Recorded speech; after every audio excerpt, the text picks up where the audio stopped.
Olá e bem-vindos! Será que uma empresa pode ser pequena demais para ser um alvo de ciberataques? Bem, se a resposta imediata for sim, é muito provável que se esteja a viver numa perigosa ilusão de invisibilidade.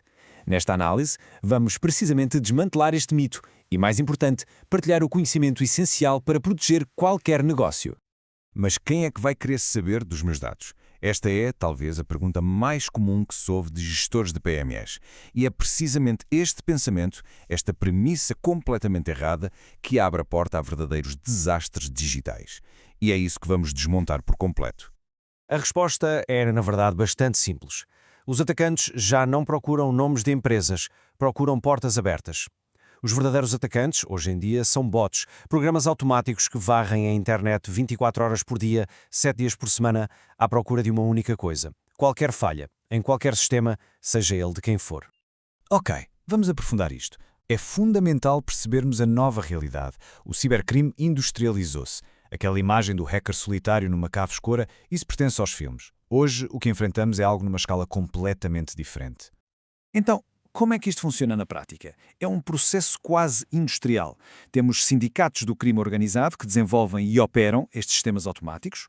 Os bots fazem o trabalho sujo, o de encontrar as vulnerabilidades, e quando um bot encontra uma falha, explora-a de imediato, instalando ransomware de forma totalmente automática. Reparem, a questão deixou de ser se uma empresa é escolhida, mas sim quando a sua falha é encontrada. E se um ataque tiver sucesso, qual é o verdadeiro custo? A maioria das pessoas pensa logo no resgate, no dinheiro. Mas o que realmente pode destruir um negócio é outra coisa. É algo muito mais profundo e, acreditem, muito mais prejudicial. Este gráfico mostra-o na perfeição. Vejam bem, o custo principal, a barra maior, é o tempo de inatividade operacional. Parem e imaginem uma empresa completamente parada durante 5 dias, sem conseguir faturar, sem processar encomendas, sem comunicar. É isto que leva muitas PMEs à falência, muito mais do que o valor do resgate. Vamos então ao cerne da questão. Os 5 erros críticos que, na prática, funcionam como portas abertas de par em par numa rede. São precisamente estes os alvos que os bots procuram sem parar, muitas vezes debaixo do nosso nariz, sem que ninguém se aperceba. O primeiro erro é possivelmente o mais fatal de todos, tratar a segurança como uma coisa para se ver depois. A prioridade é pôr tudo a funcionar depressa, mas isso vai criando brechas silenciosas. Instalam-se ferramentas sem qualquer avaliação, regras de acesso antigas ficam esquecidas e ativas e a gestão acaba por ter uma visão completamente distorcida dos riscos reais. A solução aqui passa por uma mudança de mentalidade radical. A segurança tem de ser o ponto de partida de qualquer projeto de TI. Não pode ser o último item numa checklist. É preciso avaliar cada novo equipamento antes de o ligar à rede e, claro, fazer auditorias de rotina para encontrar os pontos fracos antes que os atacantes os encontrem. Erro número 2, um clássico. Passwords fracas ou, pior ainda, as que vêm de fábrica. Credenciais como admin/admin, numa impressora de rede ou num router, são o equivalente digital a deixar a porta principal do escritório completamente aberta. Um ataque de força bruta consegue adivinhar estas passwords em meros segundos. Portanto, a solução é tornar o acesso robusto, difícil de quebrar. A autenticação multifator, a famosa MFA, já não é uma opção, tem de ser obrigatória. Se juntarmos a isso um gestor de passwords corporativo e a disciplina de remover todas, mas mesmo todas as credenciais de fábrica, cria-se uma barreira de defesa que é absolutamente essencial. O terceiro erro está escondido no DNS, que podemos ver como o GPS da internet. Um ataque de DNS spoofing é subtil e muito perigoso. Funciona por passos. Primeiro, o atacante envenena um servidor DNS que esteja inseguro. Depois, sem que ninguém note, o tráfego dos colaboradores é desviado para um site falso, uma cópia perfeita do original. Aí, as pessoas inserem as suas credenciais, que são roubadas, e pronto, o atacante tem a chave para entrar na rede. Para fechar esta porta, é fundamental reforçar o DNS. Isto faz-se com sistemas de validação e filtragem. E, tão importante quanto isso, é preciso monitorizar em tempo real e registar todos os pedidos. Só assim é possível detectar anomalias e impedir que o tráfego seja desviado para onde não deve. E agora, o erro número 4. Algo que se vê em todo o lado. Usar routers domésticos no ambiente da empresa. Sim, aqueles equipamentos que as operadoras nos dão. Eles foram feitos para serem fáceis de usar, não para serem seguros. As firewalls são fracas e, o pior de tudo, não recebem atualizações de segurança críticas, deixando vulnerabilidades conhecidas por corrigir. A solução aqui é óbvia, mas exige um investimento: usar hardware de nível empresarial. Estamos a falar de firewalls dedicadas, de switches que podem ser geridos e de pontos de acessos profissionais. É este tipo de equipamento que permite uma inspeção a sério do tráfego e que cria defesas que o hardware doméstico simplesmente não consegue oferecer.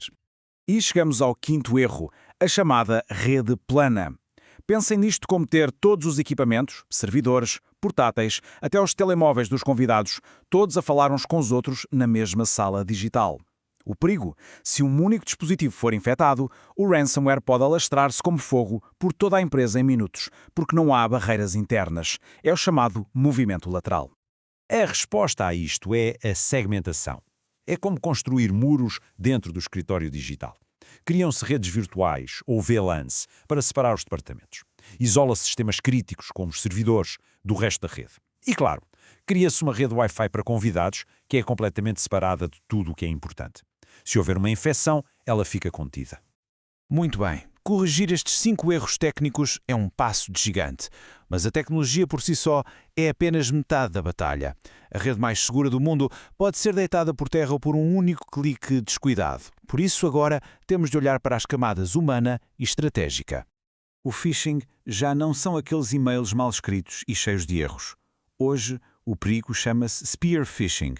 Os atacantes estudam a empresa, descobrem quem é o diretor financeiro e enviam um e-mail que parece ter vindo do CEO, usando a mesma linguagem, o mesmo tom, a pedir um pagamento urgente e confidencial.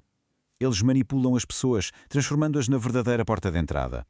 E se, apesar de tudo, o pior acontecer? A única, e repito, a única salvação contra um ataque de ransomware bem-sucedido é ter uma estratégia de backups à prova de bala. E para isso existe uma regra de ouro, a regra 3-2-1. Vamos ver como funciona. O primeiro passo, o 3, diz que se deve ter sempre 3 cópias dos dados. A original, em produção, mais 2 cópias de segurança. O segundo passo da regra, o 2, é que essas cópias de segurança devem estar em 2 tipos de suporte diferentes. Por exemplo, uma pode estar num disco local e a outra num sistema de armazenagem em rede, um NAS. Porquê? Para evitar que uma única falha, como a avaria de um servidor, destrua tanto os dados originais como o backup ao mesmo tempo. E, finalmente, o passo mais crucial de todos, o 1, manter uma cópia fora do local principal. Pode ser na cloud ou no escritório. E, idealmente, esta cópia tem de ser imutável. Imutável significa que não pode ser alterada ou apagada durante um certo período. Nem mesmo um atacante com controle total da rede a consegue destruir. É a apólice de seguro final. E assim chegamos à nossa conclusão. Construir uma fortaleza digital não é algo que se compra. Não é um produto. É um compromisso contínuo, um processo. Trata-se de construir resiliência, de a incorporar no ADN da própria empresa. Portanto, os pilares de uma defesa moderna são estes 3. Primeiro, a tecnologia, com hardware empresarial e configurações seguras. Segundo, as pessoas, com formação contínua para criar o que se chama uma firewall humana. E terceiro, o processo, com a adoção de estratégias robustas como a regra de backup 3-2-1 e o modelo de confiança zero, que parte do princípio de verificar tudo sempre. E para terminar, fica uma pergunta para reflexão. A porta digital da empresa está devidamente trancada e vigiada ou está simplesmente encostada, à espera que um bot automatizado mais cedo ou mais tarde a encontre? A segurança de um negócio começa muitas vezes na resposta a esta pergunta.